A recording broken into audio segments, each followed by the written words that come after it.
बजावे हरि वृंदावन बंसी बजावे वृंदावन बंसी बजावे हरि वृंदावन बंसी बजावे वृंदावन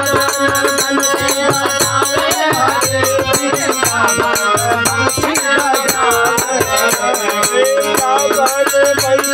बजावे हरि वृंदावन बंसी बजावे हरि वृंदावन बंसी बजावे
पहुँच जाते हैं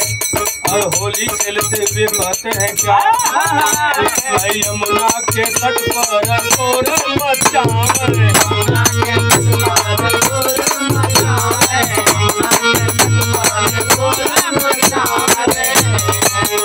हरा रंग बरसावे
जोगीरा के मिजाज में आकर के कहते हैं क्या होली गावे बोले जोगीरा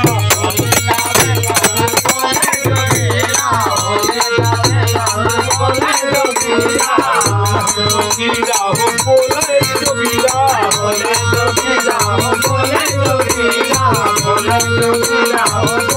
जोगीरा आना संग राधा बजावे मछलिया